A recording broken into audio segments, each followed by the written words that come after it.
வணக்கம் teachers. Dead paper 2 இப்போ அதனோட அனைத்து விதமான உங்களுடைய சந்தேகங்கள் அல்லது உங்களுக்கு புரியாத விஷயங்கள் அனைத்து பற்றின கைடன்ஸை நாங்கள் இங்கே உங்களுக்கு வழங்க போகிறோம். முதல்ல உங்களுக்கு டெட் பேப்பர் 2 பாஸ் பண்ணணும். அப்போ அதுக்கு ரொம்ப மினிமமாக 82 மார்க் எடுக்கணும். அப்போ அந்த 82 மார்க்கை நம்ம எடுக்கிறதுக்கு முதல்ல என்ன பண்ணணும்?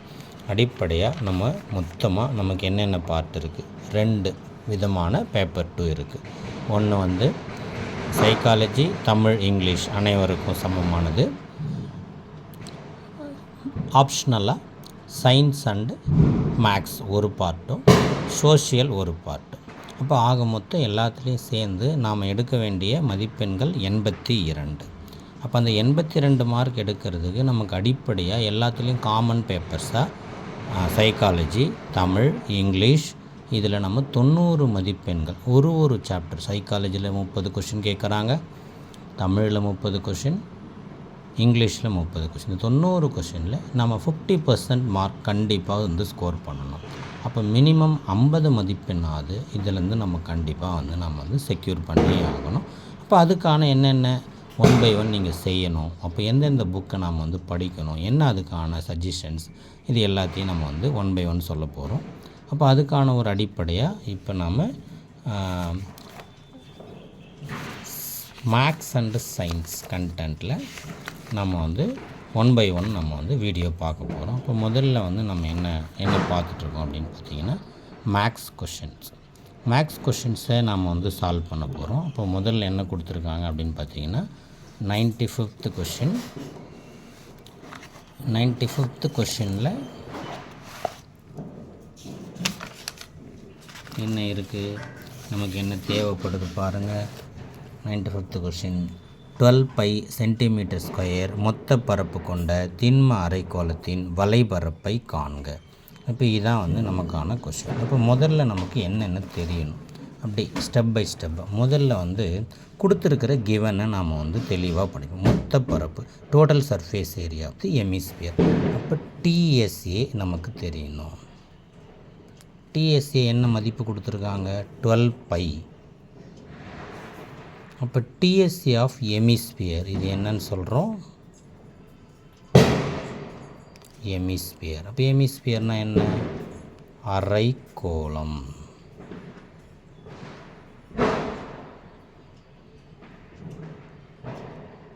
இப்போ அரைக்கோளத்தின் டிஎஸ்ஏ மொத்த பரப்புக்கு formula 3 πr² it is equal to 12 π.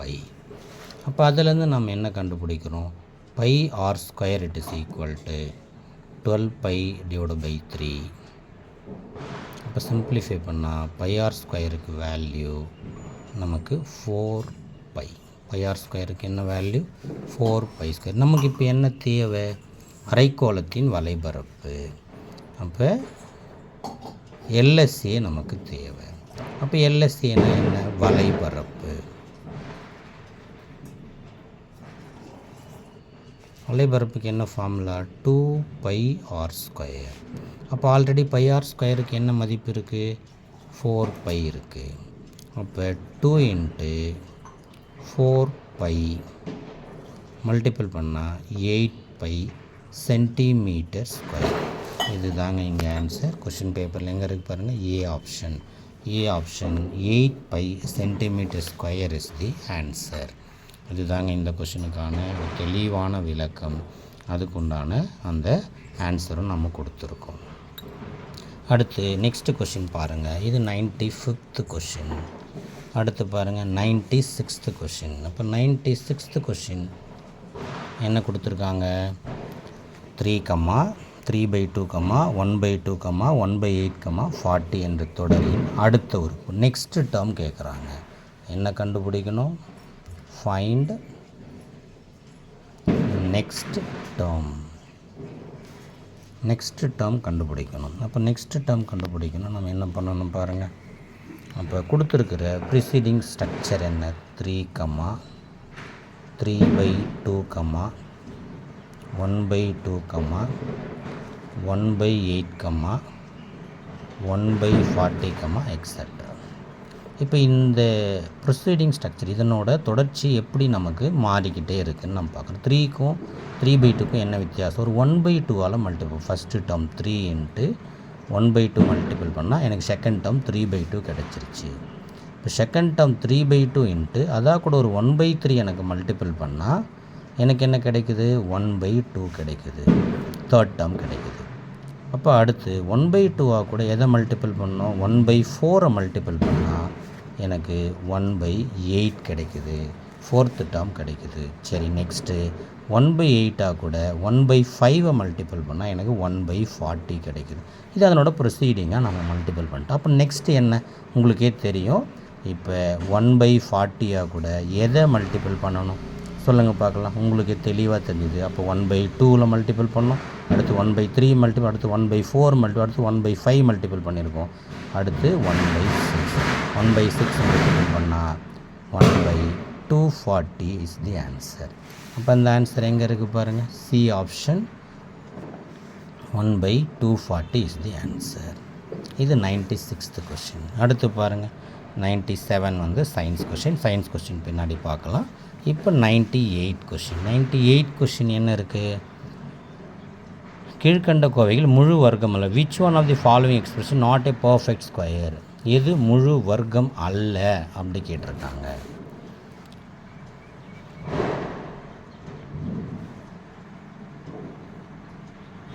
முழு வர்க்கம் அல்ல. இப்போ என்னென்ன ஏ ஆப்ஷன் கொடுத்துருக்காங்கன்னு பாருங்கள். இப்போ ஆப்ஷனை பார்த்தீங்கன்னா உங்களுக்கு 9x² + 6x + 1. அடுத்து பி ஆப்ஷன் என்ன கொடுத்துருக்காங்க? 9x², 24xy + 16y². அடுத்து சி ஆப்ஷன் என்ன கொடுத்துருக்காங்க பாருங்கள். 16x² - 8x + 1. அடுத்து டி ஆப்ஷன் என்ன கொடுத்துருக்காங்க பாருங்கள். 4x² + 6xy + 9y². ஓகே, இப்போ இந்த கொஷினில் இப்போ நமக்கு முழு வர்க்கம் அல்ல. அப்போ உங்களுக்கு ரொம்ப எளிமையாக நம்ம பார்த்த உடனே எது ரெண்டுத்தையும் நாம் வந்து முழு வர்க்கம் இல்லை அப்படின்றத நம்ம கண்டுபிடிக்கணும். நமக்கு தெளிவாகவே புரியுது. ஜென்ரலாகவே நமக்கு என்ன ஃபார்மேட் முழு வர்க்கம் அப்படின்னா நமக்கு தெரியணும். a + b ² it is equal to a² + 2ab + b². இந்த ஃபார்மேட்டுக்கு வரணும். அதுதான் முழு வர்க்கம்னு சொல்லுவோம். இப்போ இதை பார்த்தீங்கன்னா உங்களுக்கு 9 வந்து அதனோட a² வேல்யூ 9னா ஏவோட வேல்யூ 3. இங்கே 1b அதனோட வேல்யூ 1. அப்போ 3 × 1 1, அதை 2ஆல் மல்டிபிள் பண்ணால் 6 கிடச்சிருச்சு. அப்போ இங்கே ஏக்கு என்ன வேல்யூ 3, பிக்கு என்ன வேல்யூ 1. அப்போ 2ab 2 × 3 × 1 it is equal to 6. இது கண்டிப்பாக பர்ஃபெக்ட் ஸ்கொயராக தான் இருக்கும். அடுத்து இங்கே பாருங்கள், ஏவோட வேல்யூ என்ன உங்களுக்கு அண்டர்ஸ்டாண்ட் ஆகிறதுக்காக. வாட் இஸ் ஏவோட வேல்யூ 3 அண்டு பியோட வேல்யூ 16 இருக்குது. அதனோட ஸ்கொயர் ரூட் எடுத்தோம்னா 4. இதை நம்ம 2ab டேர்ம் நம்ம கண்டுபிடிச்சோம்னா 2 × 3 × 4 2 × 3 × 4. அப்போ 2 3s are 6, 6 4s are 24. அப்போ அதுவும் கண்டிப்பாக பர்ஃபெக்ட் ஸ்கொயராக இருக்கும். இப்போ கீழே லாஸ்ட்டாக பார்த்தாலும் கண்டிப்பாக வந்து நமக்கு பர்ஃபெக்ட் ஸ்கொயராக இருக்கும். இப்போ சி ஆப்ஷனை பாருங்கள். ஏக்கு வேல்யூ 6க்கே முதல்ல நம்ம √6ன்னு தான் எழுத முடியும். பிக்கு வேல்யூ 1. அதை சிம்பிளிஃபை பண்ணால் கண்டிப்பாக நமக்கு 2ab டேர்ம் 2 × √6 × 1ன்னு தான் வரும். 8 இல்லை. ஸோ அதனால் இட் இஸ் ராங் ஆன்சர். அப்போ இதனோட perfect square C. 6x² not a perfect square. Perfect square இல்லாதது சி அப்படின்னு நமக்கு கிடைக்கும். ஓகேங்களா? Thank you teachers.